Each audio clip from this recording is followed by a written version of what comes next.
esto es por siglas, pero ¿cómo podemos definir a un RPBI por una definición?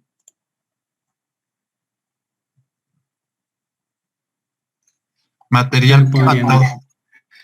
¿Qué es un material patógeno? No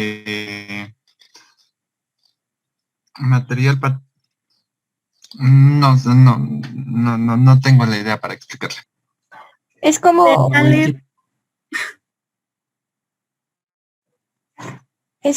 un material que tiene la capacidad como de transmitir enfermedades o bacterias, algo así. Son residuos, ¿no? Pueden ser residuos o materiales que tienen un patógeno. Entonces, no sé, por ejemplo, este círculo, suponiendo que sea una gasa. Entonces, esta si es una gasa o un algodón, pues es un residuo, un material, ¿no? Que pueden generarse en el hospital. Y si están expuestos con algún agente patógeno, un virus, una bacteria, entonces se considera como RPBI. Entonces, por eso decimos que los RPBIs, por definición, son residuos o materiales que tienen patógenos que pueden contagiar enfermedades, ¿no? O, sí, quienes estén expuestos a ellos pueden contagiarse de alguna enfermedad, ¿sale? ¿Sí queda claro la idea? ¿Pueden ser también como patógenos infecciosos, profe? Lo que pasa que si tú dices que si son patógenos, entonces ya nos vamos a hablar de las bacterias. Y aquí estamos hablando de RPBI. Entonces, ojo con eso, porque si tú, por ejemplo, si ustedes dicen RPBI, entonces estamos hablando, si ustedes dicen RPBI es una bacteria, un virus, entonces aquí tú ya estás hablando más que nada de estos microorganismos, ¿no? Hablas de microorganismos. El RPBI de manera obligada deben de ser, ¿qué? Residuos. Como lo dice aquí. Deben ser residuos que tienen patógenos y pueden estos, cuando están en contactos con los organismos, con los humanos, por ejemplo, pueden promover una infección. Entonces, si tú dices que el RPBI es una bacteria, un virus, pero estás hablando del microorganismo, pero no de un residuo, entonces no sería adecuado. No sé si queda clara la idea que te quiero compartir. Sí, profe, gracias. Sí, entonces siempre tienen que decir RPBI son residuos o materiales que se generan en un hospital y que tienen patógenos, y estos residuos, como tienen patógenos, si un individuo se expone a ellos, los toca, por ejemplo, entonces se pueden contagiar. ¿Sale? Entonces, nuevamente aquí, por ejemplo, es una torunda, por ejemplo, y suponiendo que esto amarillo sea un virus. Entonces, esto, pues se considera como un RPBI, ¿no? Es un residuo, un material, esta torunda, este algodón con esta esfera de color amarillo que es un virus, por ejemplo. Que si alguien viene, si un individuo viene, suponiendo que esto sea un individuo, y se expone a ello porque lo toca, pues entonces se puede contagiar de una enfermedad viral porque tiene un virus. Entonces, ojo con eso.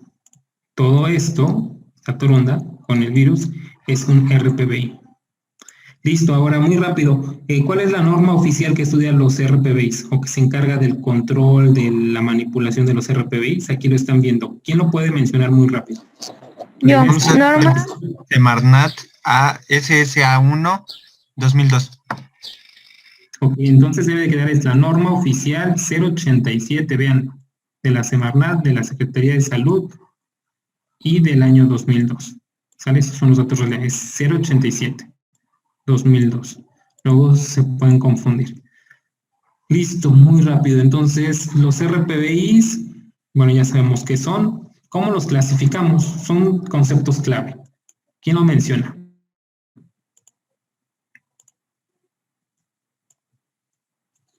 Debe de tener en la clase. Se clasifican por sangre, cultivos y cepas, agentes infecciosos, patológicos y residuos no anatómicos, y objetos punzocortantes. Exacto. Gracias. Muy bien, entonces ahora, todos estos, la sangre, los cultivos y cepas y demás, bueno, pues pueden generar en diferentes áreas, ¿no? Laboratorios, centros de investigación, quirófanos, bancos de sangre. Ahora, sangre, muy rápido, sangre, díganme cuándo se considera como un RPBI. Cuando está en su forma líquida. Exacto, en su forma líquida, si está seca ya no, ¿ok? Entonces solamente es en su forma líquida. Ok, y, ok, ¿qué pasa con los cultivos y las cepas? Son cuando plásticos o ¿cómo se llama? Son sólidos. Bueno, son donde están. Ajá. ¿Quiénes son los cultivos? Pues todos los cultivos que sean de bacterias, de virus, entonces se consideran como tales RPBIs, ¿no? Aquí la sangre en su forma líquida, los cultivos, pues son aquellos que son cultivos de bacterias. Recuerden que en algún momento al inicio yo les puse un ejemplo de un exudado faríngeo, que les dije que si íbamos al médico y nos manda un exudado y ya hacen el exudado, ese raspado, por decirlo así, de la garganta, y lo extienden en un cultivo, entonces eso, bueno, pues se considera como un cultivo de bacterias o de agentes patógenos, ¿no? Infecciosos. ¿Qué hay con los patológicos? Aquí, ¿a quién encontramos o a quién incluimos? A los órganos. Los órganos del cuerpo humano. No, Pero exacto. Y los tejidos. por necropsia, ¿no, profe? Sin formol. Ajá, ok. Entonces ahí por lo que ya escuché son todos los tejidos, incluso órganos, ¿no? Podemos hablar de órganos o tejidos extirpados de un cuerpo por algún motivo. Quizás era cáncer, quizás era la vesícula que no se llenó de piedras, quizás por una cirugía, por lo que sea. Todo lo que sean tejidos u órganos son considerados como RPBI, siempre que no estén dentro de qué. De De formol. Entonces, si ustedes tienen un tejido, un órgano dentro de un formal, entonces no se considera como RPBI, ¿no? Entonces, ojo con eso. Y bueno, pues Tengo una pregunta. Es que los agentes patológicos, tanto los residuos no anatómicos hablan sobre fluidos corporales. Entonces, ahí yo tengo duda. perdón, aquí también me faltó, perdón, igual, quizás tenga que ver con lo que ibas lo que estabas preguntando. Me faltó decir que aquí también se pueden incluir ¿qué? Los líquidos, ¿no? ¿Sí recuerdan? En patológicos, ¿qué se incluyen? Como dijimos, los tejidos y los órganos, pero también incluye algunos líquidos corporales o fluidos Como el corporales. cefalorraquídeo, como por ¿no? ejemplo, exacto, el cefalorraquídeo, el pleural, el líquido pleural, el pericárdico, ¿no? Todos esos son líquidos. Y ahora, su compañero preguntaba que había un detalle aquí con los residuos no anatómicos. Aquí en residuos no anatómicos generalmente son materiales, por eso son residuos, ¿sale? Son residuos, recipientes que estuvieron en contacto con sangre, con líquido cefalorraquídeo, con líquido pleural, o materiales de curación empapados con sangre o con algún líquido corporal, ¿sale? Entonces ahí lo tienes que definir y distinguir. En patológicos, tejidos, órganos o algunos fluidos corporales. Y en residuos son materiales. Ahí tienes que ver la diferencia. Materiales pueden ser recipientes o materiales de curación, como lo mencionan acá. ¿Sí ya viste la diferencia? Por Entonces, ejemplo, sí. como quien dice, en patológicos son fluidos corporales, pero líquidos. Y en los residuos anatómicos nada más van a estar empapados de ese fluido.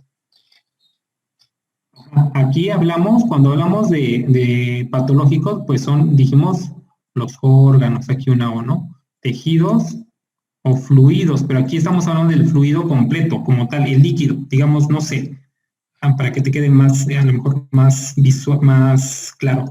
Tener un líquido por ejemplo, de líquido cefalorraquídeo, o sea, pero estás hablando del líquido, o líquido pleural. Ajá, y aquí no, porque aquí tú estás hablando de un residuo, por ejemplo, una toronda que esté empapada con, por ejemplo, líquido cefalorraquídeo. O una charola que estuvo en contacto con sangre, ¿no? O un bisturí, una tijera. Ajá. Entonces aquí son residuos que estuvieron en contacto con algún fluido o con algún agente patológico. No sé si ya te quedó un poco más claro. Sí, profe. Sí, ya. ¿Sí? Entonces aquí son residuos que están en contacto, más no, por ejemplo, un último ejemplo, sería quizás el recipiente donde yo coloqué la placenta, el recipiente donde yo coloqué el líquido cefalorraquídeo. Ahí entran los residuos no anatómicos, ¿sale? Pero el líquido como tal, el líquido, entraría en patológico.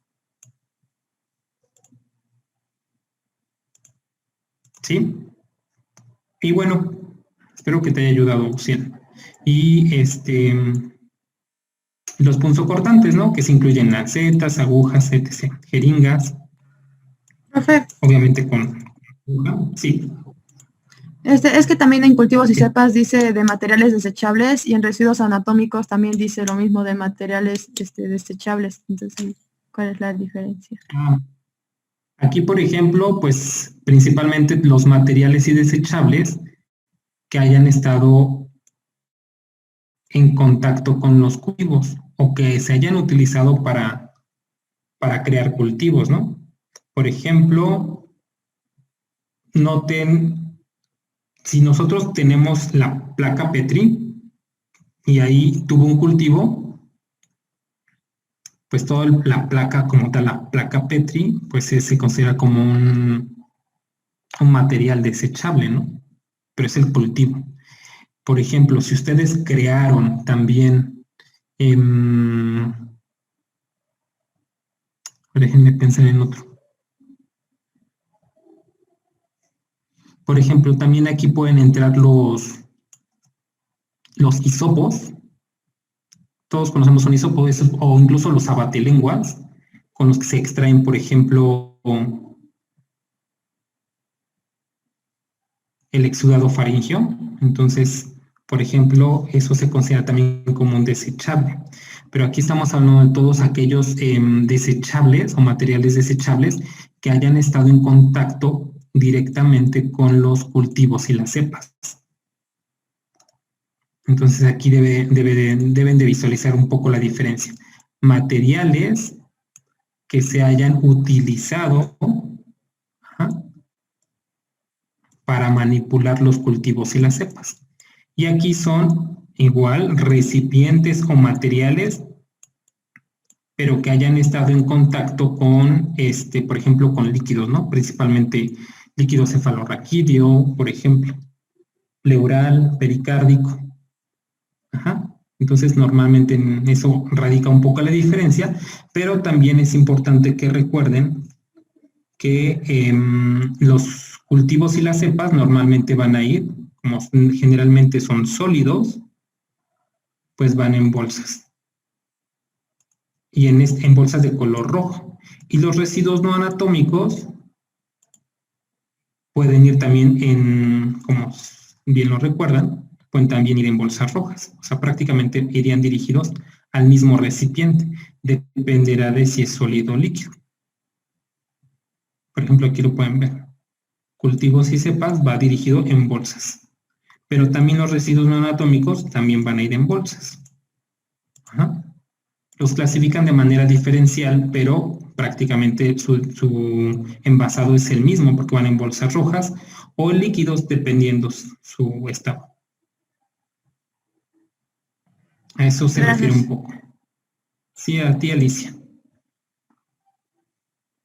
Bueno, pues los punzocortantes, ¿no? Lancetas, navajas, agujas hipodérmicas, bisturís, por ejemplo.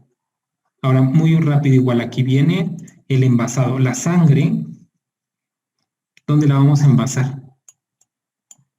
Hermético, De en color envase rojo. Sí, gracias. ¿Quién nos ayuda con cultivos y cepas? ¿Dónde lo van a envasar? Bolsa de polietileno roja. Vean, bolsa, ¿no? Y normalmente son sólidos, pero también puede ocurrir, como yo les decía, quizás yo tengo un cultivo y es líquido. También hay cultivos líquidos.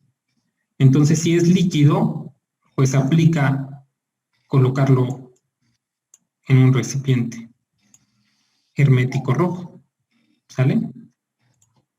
Como si fuera un residuo no anatómico. Ajá, solamente dependerá. Si es sólido, pues ya sabe, irá en bolsa. Si es líquido, pues será en un recipiente hermético rojo. ¿Qué hay con los patológicos? Como son tejidos, si son sólidos, ¿dónde van? Bolsas. Si son líquidos, en recipiente hermético. Pero, ¿qué color? Amarillo, ¿no? ¿Y quién nos ayuda con los últimos dos?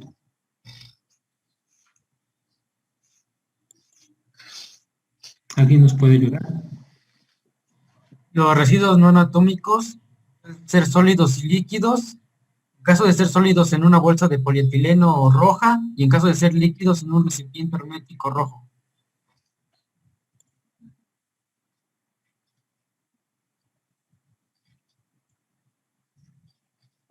Ya no lo escucha Daniel. ¿Lo escucharon ya los demás? ¿Sí lo Sí. escucharon? Sí, profe. Es que al final ya no lo escuché.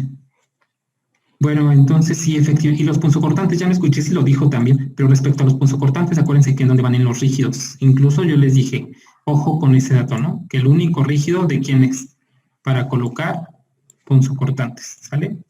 Entonces no se les pueden olvidar repasar esta tablita. ¿Qué hay con el tratamiento? ¿Qué tratamiento se les da a los RPBIs? Puede ser interno o Tratamiento externo, interno. ¿no? Si fuera interno, ¿quién lo hace? Los Los Los generadores. Los Los generadores. Perfecto. Y si es externo, Los prestadores. Los prestadores de servicio. Y los...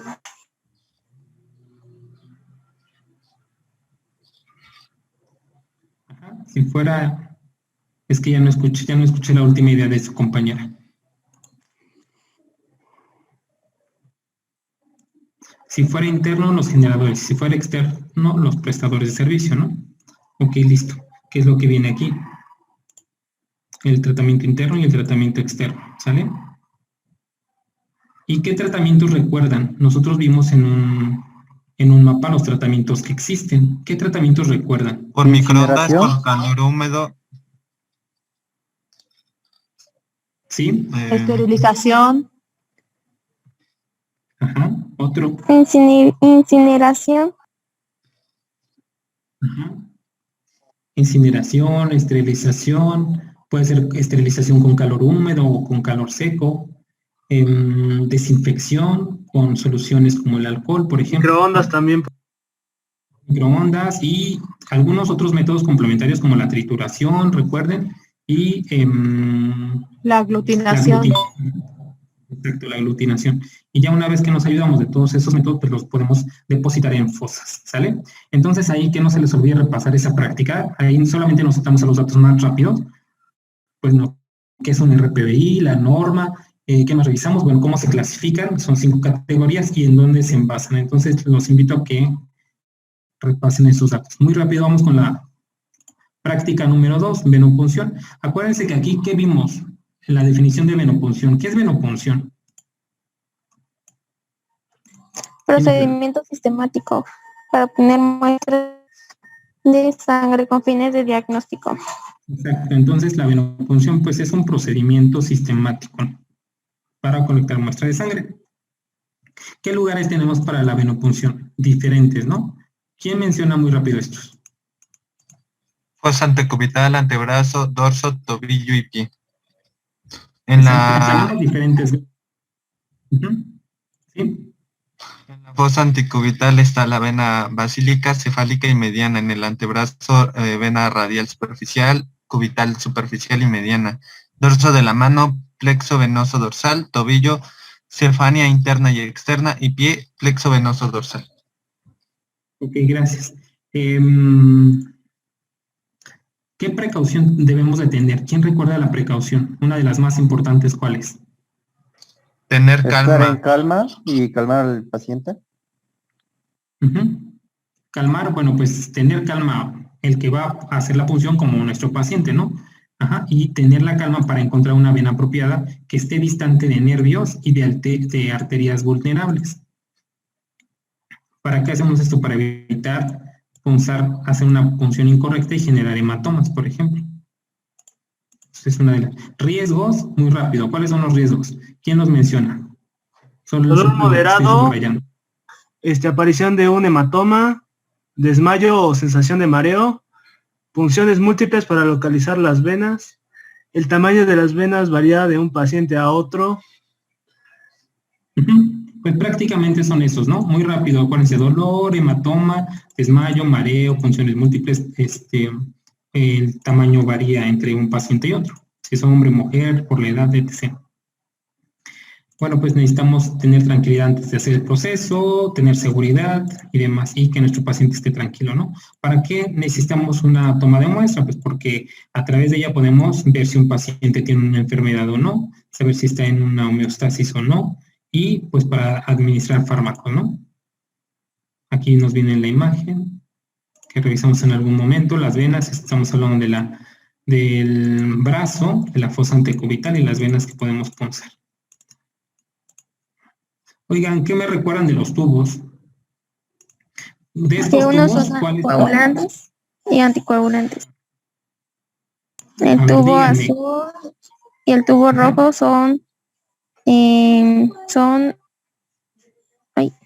el tubo azul y el tubo morado son coagulantes. ¿Sí, verdad? Y el tubo amarillo y Aquí. A ver, otra vez, entonces, por ahí nos dijo que son que tienen que coagulante, ¿cómo ven? ¿Qué opinan los demás? Son anticoagulantes. Anticoagulantes. Bueno, ya no alcancé a ver quién lo mencionó, pero para que corrijas, ¿sale? Para mañana debe de quedar claro. El azul y el morado o lila tienen, cada uno de ellos, por ejemplo, este tiene citrato y este tiene ETA, y en ambos casos dijimos que eran anticoagulantes, ¿no? Así lo abrevió aquí muy rápido. ¿Ya se acordaron? Entonces, en conclusión, si yo les pregunto, ¿qué tubos tienen anticoagulante? ¿Qué me van a responder? Azul y morado. Japón azul y lila. Ok. ¿Cuáles tubos tendrían coagulante? El dorado y el rojo. ¿Qué característica tiene el dorado, a diferencia del rojo? Que tiene un gel separador y que para... Ajá. Es gel sintético, ¿no? Algo así. Sí, gel sintético es un polímero, ¿no? Esto. Y sirve para atrapar a las células. ¿Sale? Entonces lo que nos dijo Alicia. Gracias, Alicia. Ok, ahora si yo les pregunto, entonces, ojo, esto le voy a dejar aquí A de anticoagulante, para que se acuerden. Mientras estamos aquí, este es coagulante. Ahora díganme cuál de ellos ayuda a separar plasma.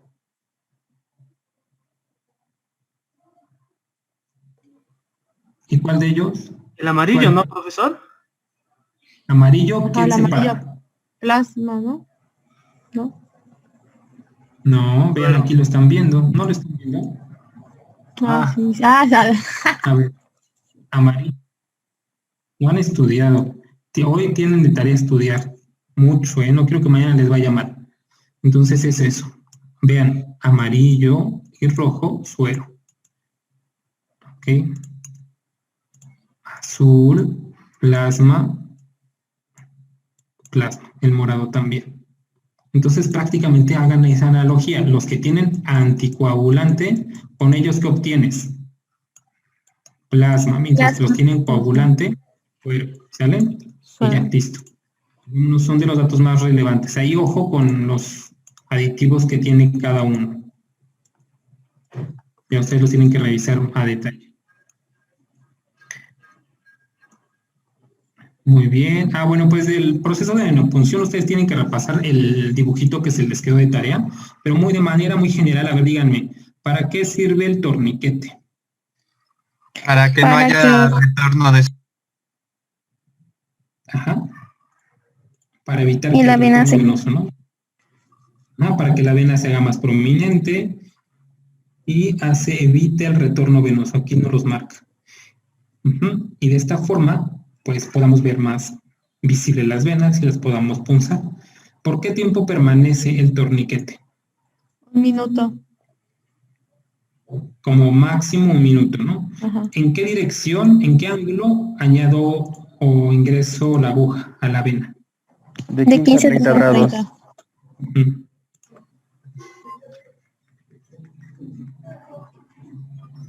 ¿Cuántas torondas se utilizan durante el procedimiento? 2. 2. ¿Cómo se hace la asepsia, es decir, la limpieza? Movimientos Hacia de arriba arriba hacia abajo. y abajo. 2 veces y se rota la toronda. Ajá, entonces limpio, tomo la toronda de arriba hacia abajo una vez, la giramos y otra vez repetimos el procedimiento, ¿no? De arriba hacia abajo. Profe. Y... bueno, aquí. Sí. Había dicho que si el torniquete se dejaba más de 1 minuto, ¿qué le pasaba? Nos había dicho que alteraba la muestra, ¿no? Alteraba la muestra, los resultados de la muestra. Sí, la altera. ¿Por qué? Pues porque acuérdense que habíamos dicho en algún momento que si lo dejamos más tiempo, ¿quiénes se pueden lisar? Digamos que yo dejo más de 1 minuto y tomo mi muestra, ¿no? Y cuando queda la muestra en el tubo, esos eritrocitos, ¿qué les puede pasar? ¿Se mueren? Bueno, se lisan, ¿no? Se molizan. Se molizan. Si somos muy estrictos, hablaríamos de hemólisis, porque hablamos de eritrocitos. Se lisan o sufren hemólisis y pues, por lo tanto, liberan los electrolitos y puede afectar la medición de los electrolitos, ¿no? A eso se refería. ¿Sale? Bueno, a ver qué otro dato importante de aquí. Las torondas, el material, díganme muy rápido el material que requerimos para venopunción. ¿Quién recuerda? La aguja Vacutainer, el torniquete, Soporte. las torondas, alcohol. El torondero. Ajá, torondero, el alcohol, El tubo. dijeron, el tubo Vacutainer, El soporte. torniquete, soporte que me parece que aquí no está. Sí, aquí está, soporte. Y bueno, el parche, me decía un parche, pero no recuerdo. ¿No? El curita, ¿no? Ok. Entonces ese es el material, ¿no? Listo. Bueno, pues son como que datos bien relevantes. Ustedes le tienen que dar un vistazo. Pues a la práctica. Bien a detalle, denle, por favor, porque en gran medida vienen de ahí el examen. Acuérdense que les comenté eso al inicio del curso, pero obviamente pues van a venir casos clínicos y esos casos clínicos ustedes los tienen que interpretar.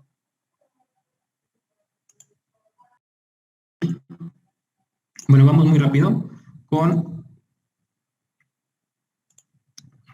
conceptos básicos de la práctica número 3. Vamos primero con la práctica 3.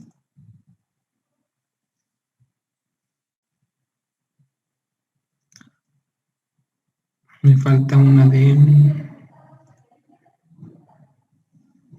Bueno, ¿qué hay con la práctica número 3?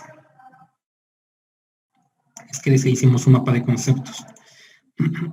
Entonces, les voy a compartir.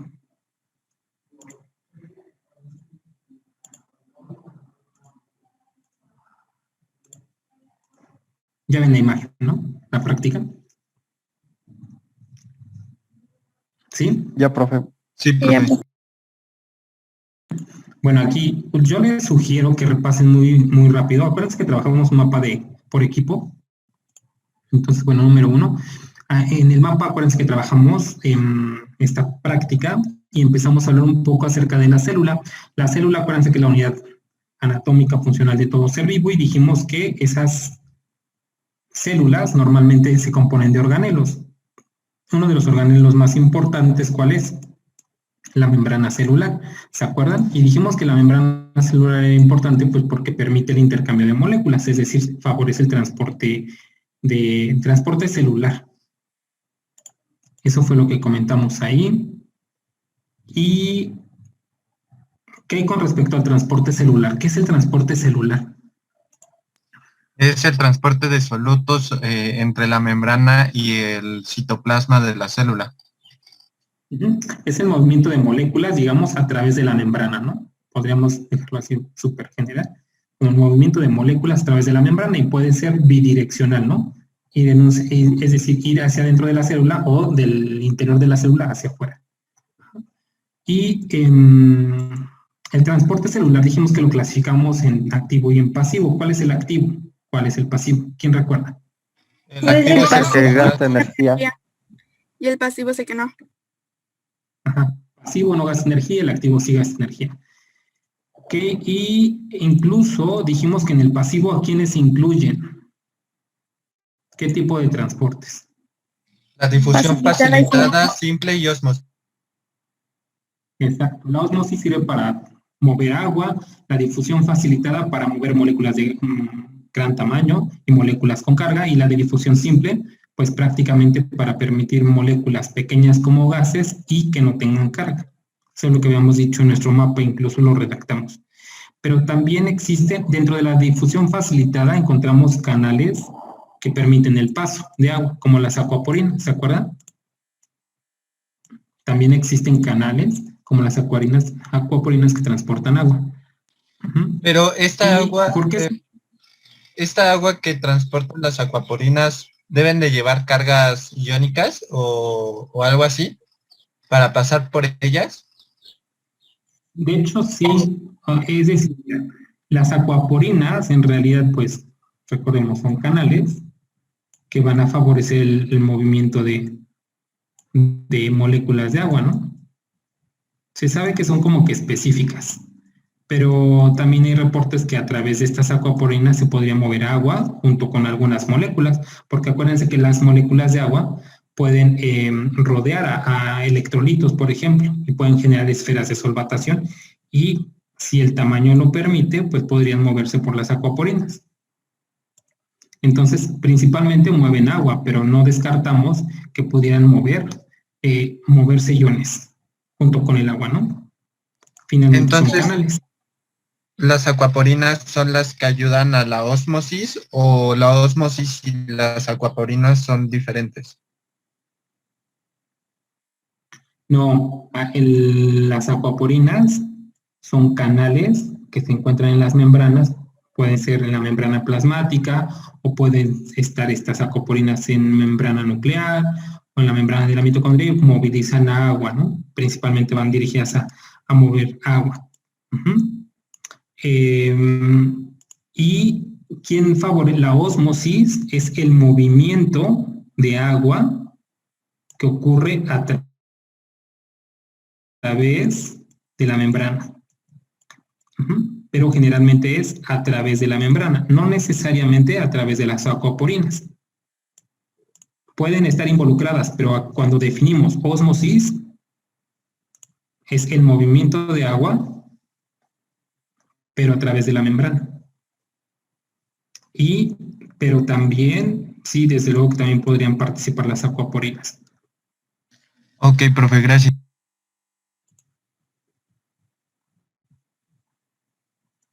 Bueno, ¿qué otro dato? Otro dato importante, las soluciones. También no creo que se les olvide repasar. Una solución, acuérdense que las soluciones, pues, están hechas a base de agua y de soluto, ¿no? Y dependiendo de la cantidad de soluto, pues, es a donde se va a dirigir el agua. Entonces, en ocasiones administramos soluciones a los pacientes y pueden clasificarse en 3 tipos. ¿Cómo se clasifican las soluciones? ¿Quién lo recuerda muy rápido? Hipertónica, hipotónica e isotónica. Perfecto. Muy bien. Ahora, ¿cuál es la isotónica? Es una concentración igual de soluto dentro y fuera de la célula. O bien es una solución que adicionamos a un paciente y que tiene la misma concentración que la que tiene en la sangre, ¿no? En el plasma. Entonces a eso se refiere.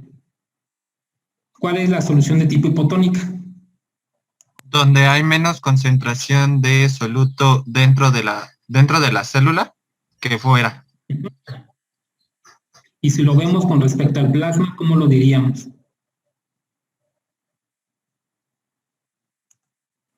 Que la célula está hinchada. Esos son los cambios morfológicos. Oigan, en menos de un minuto se va a cortar. Entonces, me gustaría que se vuelvan a conectar. Todavía que tenemos alrededor de unos 15 minutos para repasar, antes de que se termine la hora. ¿Pueden conectarse otra vez, por favor?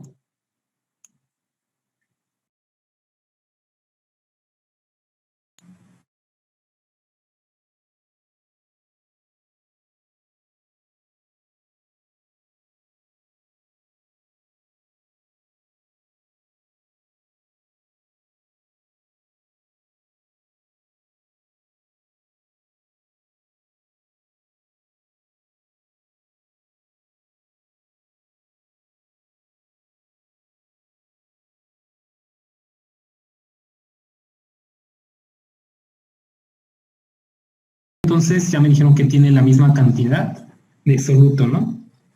Entonces aquí me parece que todavía me da la impresión que todavía hay confusión en, por ejemplo, si yo les digo una solución isotónica, ya me lo comentaron, ¿no? La parte de, me parece que fue, ¿quién fue? ¿Quién nos comentó? Andrés y alguien más, ¿no? Daniel me parece. Pero yo aquí, y nos los comentó bien, o sea, está bien la respuesta, pero también falta que consideren lo siguiente. Por ejemplo, si tenemos una solución y es isotónica, ya nos comentó Andrés y Daniel, me parece, que tienen la misma concentración. Esta solución tiene la misma concentración que la que existe dentro de la célula, ¿no? Que fuera de la célula. A eso se refiere, ¿no? Pero también lo podemos visualizar como que si yo tengo una solución que es isotónica, tiene la misma, cuando yo la adicione a un vaso sanguíneo o a la sangre de un paciente, va a tener la misma concentración, ¿sale? ¿Sí le están visualizando lo que les estoy tratando de dar a entender? Sí. ¿Podría repetirlo, profe? Sí. Entonces, hemos dicho que una solución, aquí, primero, Andrés nos dijo que una solución de tipo isotónica es la misma que es aquella que tiene la misma concentración de soluto dentro de la célula que fuera de la célula.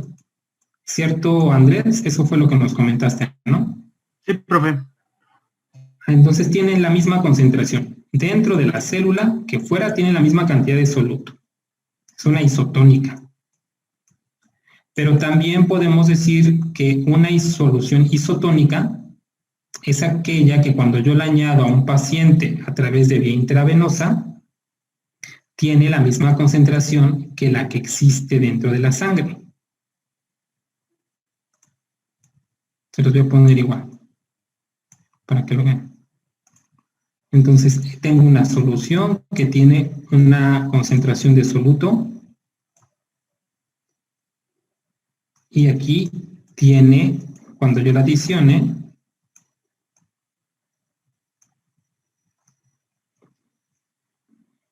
entonces tengo una solución que tiene cierta concentración de soluto. Y cuando yo la adiciono, esa concentración que yo estoy adicionando es igual a la que está en el plasma. Por eso es isotónica.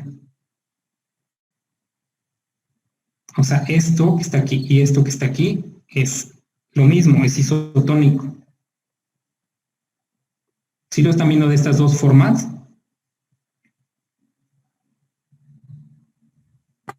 Sí. Bueno, sí. Sí. Ok, entonces eso es lo que quiero que interpreten, que la concentración de soluto que está fuera de la célula y dentro es la misma.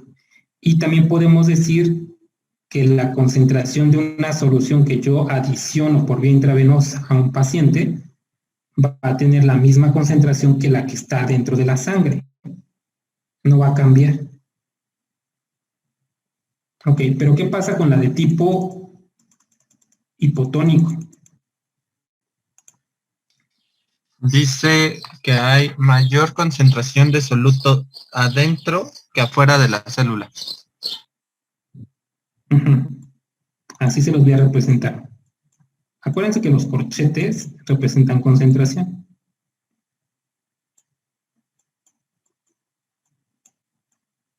Y aquí unos corchetes más pequeños.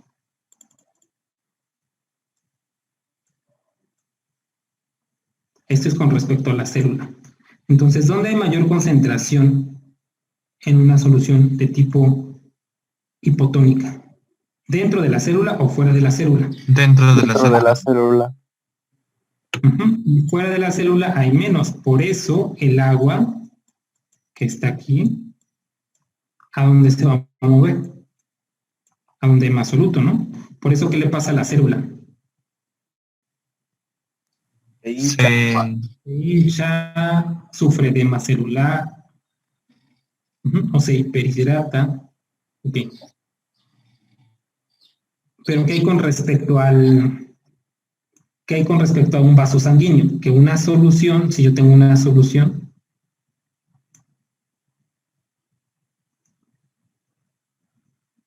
¿cómo va a estar esa solución? Con menor concentración la solución, ¿no? Exacto.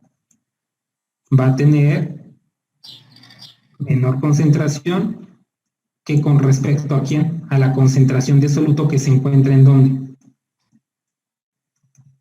En el vaso sanguíneo. Exacto. Si ya lo están visualizando un poco más, es decir, esta solución, ¿qué tiene más? ¿Tiene más qué? Agua. Agua, exacto. Más agua que ¿qué? Que soluto, ¿no? Ajá, entonces cuando yo la adicione a un vaso sanguíneo por vía intravenosa, pues lo que voy a estar metiendo es más agua, ¿no? Y por eso aquí deberíamos de decir, una solución de tipo hipotónica es aquella que tiene menor concentración de soluto que con respecto al plasma. ¿Qué pasa en el caso de la tipo hipertónica? Que hay menor concentración dentro que fuera de la célula. Ok, entonces fuera de la célula es donde tenemos ahora más, suponiendo que esto sea, y que la célula tiene muy poco soluto. Por lo tanto, ahora ¿dónde se va a mover el agua? Afuera. Ajá, afuera, ¿no? Entonces el agua se mueve porque sigue el soluto y por lo tanto, ¿qué le pasa a la célula? Le queda más soluto y por lo tanto se arruga. Ajá, se deshidrata, se crema, ¿no? Se hace pequeñita, así. Listo, y con respecto a un vaso sanguíneo, pues igual, les decía, tienen una solución, pero ahora la solución, ¿cómo va a tener la concentración de soluto? Mayor concentración de soluto. En una solución, una bolsa de una solución, que tiene mayor concentración de soluto que con respecto a quién. Al agua. Ah, que con respecto al vaso sanguíneo. La sangre, ¿no? Al plasma. Pues bueno, espero que lo hayan visualizado un poco. Entonces repasen estos datos, me parece que son importantes. Ahora muy rápido, ya para ir terminando, ¿qué concentración de agua hay dentro de la célula? 60%. 60%, y en porcentaje, ¿cuánto es? Perdón, y no lo dije mal, y intracelular y extracelular, ¿cómo se divide? Extracelular tiene un 35% de total de agua, creo. Es un 20% y un 40%, ¿no? Ajá, si lo vemos desde el punto de vista del 60, habíamos dicho que si es 60, pues intracelular, ¿cuánto va a haber? Hay más, siempre hay más agua intracelular y le corresponde alrededor de un 40% o 35% según la literatura, y extracelular, ¿cuánto va a ser? 20%. Alrededor de Si lo decimos como lo mencionaba Andrés, pues sería entonces 35, por ejemplo, y de este lado 25, ¿no? De tal manera que nos dé ¿cuánto? Pues 60%, ¿sale? También es extra. Y aquí es intra. Dependiendo de cómo lo visualicen, ¿ok? El agua varía con respecto a la complexión del individuo, si es delgado, medio o si es obeso, pero también varía entre hombres y mujeres. Esos son datos importantes, ¿no? Y tenemos diferentes soluciones. Yo les pedí que hicieran un mapa porque ese mapa es bien importante. Si ustedes lo hicieron bien, les va a ayudar mucho para su examen. La solución de cloruro de sodio se administra ¿cuánto? Eso ustedes lo tienen que repasar. Gastroenteritis, deshidratación, y lo que te administra, ya lo habíamos dicho, solamente es cloro y sodio, ¿no? Con agua, obviamente. La de cloruro de sodio más dextrosa, pues te administra cloro, sodio a esta concentración, pero más dextrosa, entonces aporta energía, estamos metiendo glucosa. Pero noten que, por ejemplo, la solución de dextrosa solamente que va a meter energía, ¿no? Porque va acompañada solamente con agua. Entonces, agua y dextrosa. O agua y calorías. Y por otro lado, el intralipid siempre está recomendado ¿cuándo? Para administrar energía. ¿Por qué? Porque a través del intralipid aportamos a un individuo ácidos grasos para generar energía. Y generalmente se requiere en una alimentación de tipo parenteral. Es decir, cuando uno puede utilizar el intestino por una cirugía, entonces le administramos esta solución de intralipid, que administra lípidos. Y el trabazol nos administra aminoácidos con motivo de administrarnos nitrógeno, ¿sale? Y puede ser, trabazol van acompañadas de agua, siempre las soluciones. Y Harman es una solución muy rica porque te administra, puede ir con electrolitos, más dextrosa o solamente con electrolitos. ¿Qué electrolitos aporta? Sodio, potasio, calcio, magnesio, cloruro y lactato. ¿Sale? Entonces, denle un vistazo a estas soluciones, no se les pueden olvidar para su examen. ¿Sale? Y bueno, pues por último, nos quedan unos 3 minutos para platicarles muy rápido de los electrolitos, para comentar los electrolitos. ¿Qué hay con los electrolitos? ¿Qué es un electrolito? Son moléculas que tienen carga, ¿no? Principalmente son iones. Iones que pueden tener una carga, sea positivo o negativo.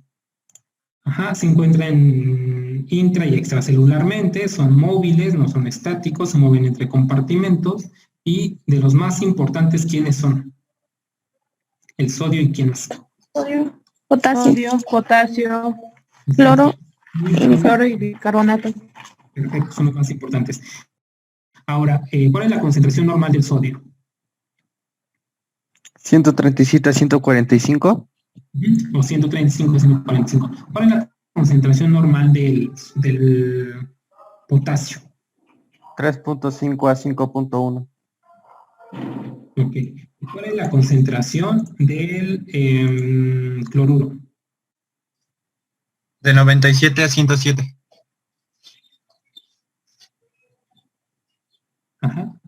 Aquí lo tenemos al final para que lo repasen directo. Potasio, cloruro de 98 a 107, más menos bicarbonato, 22 a 30, y el anión gap normal va de entre 8 y 12. ¿Sale?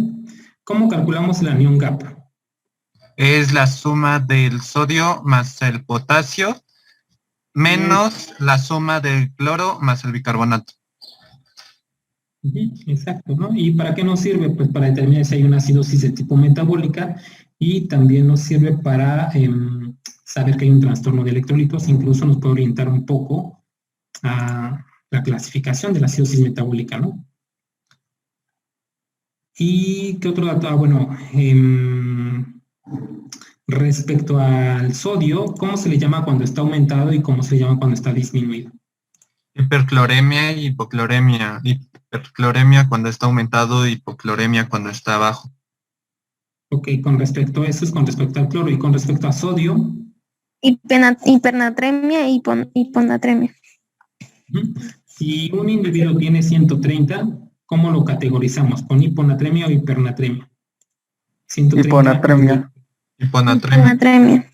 Entonces, si tiene 170, Hipernatremia.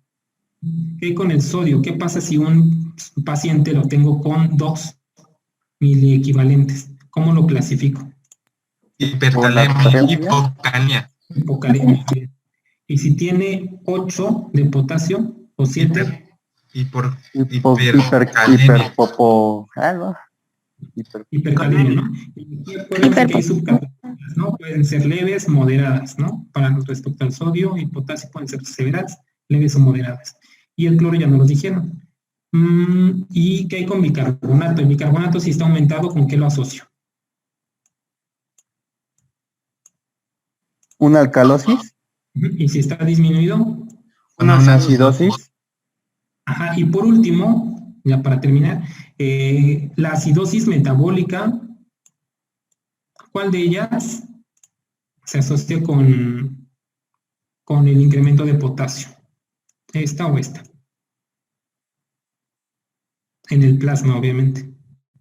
En algún momento lo platicamos.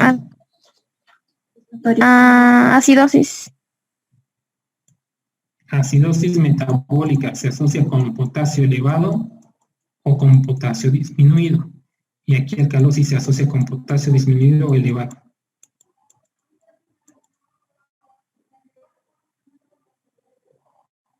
¿Quién lo recuerda? ¿Quién es? La hiponatremia se relaciona con la alcalosis metabólica.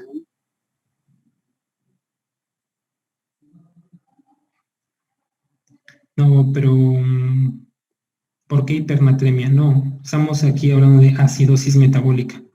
La acidosis metabólica se asocia con incremento de potasio o con una baja de potasio. Incremento Igual de alcalosis. potasio. No, Se les queda de tarea revisarlo, porque es bien importante. Viene en la exposición que hicieron sus compañeros. Ya por ahí dio la respuesta a su compañera. ¿Sale? Entonces sí quiero que lo chequen esos datos. Y bueno, mañana retroalimentamos los casos y también un poquito acerca de la última práctica, ¿sale? Entonces, el examen lo van a resolver en los últimos 50 minutos, entonces nos tenemos que apurar, lleguen temprano para que les pase lista lo más rápido, estén al pendiente, ¿sale? Y con esto terminamos el repaso. Espero les hayan ayudado estos conceptos que hicimos, ¿sale? Entonces, no dejen de estudiar, sí dedíquenle, porque acuérdense que si reprueban un examen, ya tendrán que repetir su materia, a menos que el departamento, pues, de alguna manera les apoye y diga, bueno, les vamos a dar otra oportunidad, ¿sale? Pero de acuerdo a los lineamientos, como ustedes lo pueden ver en el manual, que los lineamientos subidos en la plataforma, se les requiere que tengan aprobados los 2 parciales. Entonces, sí quiero que estudien, ¿sale? Ya les ayudé a repasar, me parece que fue un buen repaso de conceptos, pero sí quiero que estudien, y estudien muy bien las prácticas, ¿sale? Para que les vaya bien. No quiero que repruebe nadie. Bueno, pues con esto terminamos. Muchas gracias, profe. Gracias, profe. Gracias, profe. Nos vemos mañana. Gracias, profe. Nos vemos. Gracias, profe. Saludos, hasta mañana. Profe, una pregunta más.